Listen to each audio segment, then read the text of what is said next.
Hi guys, welcome back to my mini vlog.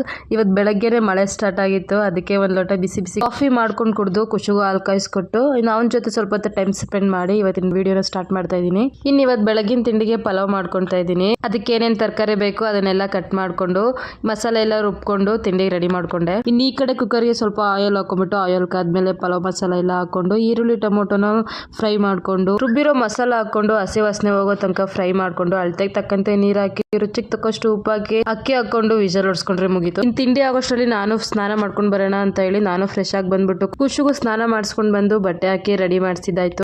ಇನ್ನು ಈ ಕಡೆ ಬಂದ್ರೆ ತಿಂಡಿ ಕೂಡ ರೆಡಿ ಆಗಿತ್ತು. ನನ್ನ ಹಸ್ಬೆಂಡ್ಗೆ ತಿಂಡಿ ಹಾಕೊಟ್ಬಿಟ್ಟು ಇನ್ನು ಖುಷಿಗೂ ತಿಂಡಿ ತಿನ್ಸೋಣ ಅಂತ ಹೇಳಿ ತಿನ್ನಿಸ್ತಾ ಇದ್ದೀನಿ. ಹೇಳ್ದಷ್ಟು ಸುಲಭ ಅಲ್ಲ ಅವ್ರಿಗೆ ತಿಂಡಿ ತಿನ್ಸೋದು. ಅವ್ನು ತಿಂಡಿ ತಿನ್ಸಿ ಮುಗಿಸೋಷ್ಟೊತ್ತಿಗೆ 100 ಪ್ರಶ್ನೆ ಮಾಡಿರ್ತಾನೆ. ಅಮ್ಮ ಇದೇನು ಇದೇನು ಹಾಕಿದ್ಯಾ ಅಂತ. ಇನ್ನು ಅವನಿಗೂ ತಿಂಡಿ ತಿನ್ಸಿ ನಾನು ತಿಂಡಿ ಮುಗಿಸ್ಕೊಂಡೆ. ಅವ್ನು ತಿಂಡಿ ತಿಂದ್ಮೇಲೆ ಸ್ವಲ್ಪ ಹೊತ್ತು ಆಟ ಆಡ್ತಾನೆ. ಅವ್ನು ಸ್ವಲ್ಪ ಹೊತ್ತು ಆಟ ಆಡಿಸಿ ಅದಾದ್ಮೇಲೆ ಮಲಗಿಸಿದೆ. ಸ್ವಲ್ಪ ಬಟ್ಟೆನೂ ಇತ್ತು ವಾಷಿಂಗ್ ಮಿಷಿನಿಗೆ ಹಾಕೋದು, ಅದನ್ನು ವಾಷಿಂಗ್ ಮಿಷಿನಿಗೆ ಹಾಕೊಂಡು ಕ್ಲಿಯರ್ ಮಾಡ್ಕೊಂಡೆ. ಇನ್ನು ಅಡುಗೆ ಮನೆ ಕಡೆ ಬಂದರೆ ಬೆಳಗ್ಗೆ ತಿಂಡಿ ತಿಂದಿದ್ದೆಲ್ಲ ಪಾತ್ರೆ ಇತ್ತು. ಇನ್ನು ಪಾತ್ರೆನ ತೊಳ್ಕೊಂಡು ಕಿಚನ್ ಕ್ಲೀನ್ ಮಾಡ್ಕೊಂಡಿದ್ದಾಯ್ತು. ಅದಾದ್ಮೇಲೆ ಮಧ್ಯಾಹ್ನ ಊಟಕ್ಕೆ ಬಟಾಣಿಕಾಳು ಸಾಂಬಾರು ಮತ್ತು ರೈಸ್ ಮಾಡ್ಕೊಂಡಿದ್ದೆ. ಅಷ್ಟರಲ್ಲಿ ನನ್ನ ಮಗನೂ ಎದ್ದಂಡ. ಇನ್ನು ನಾನು ಊಟ ಮಾಡ್ಕೊಂಡು ಅವನಿಗೂ ಊಟ ಮಾಡಿಸ್ತಿದ್ದೀನಿ. ಇವತ್ತಿನ ವಿಡಿಯೋ ಇಷ್ಟ ಆಗಿದ್ರೆ ಪ್ಲೀಸ್ ಫಾಲೋ ಮಾಡ್ಕೊಂಡು ಲೈಕ್ ಮಾಡ್ಕೊಳ್ಳಿ.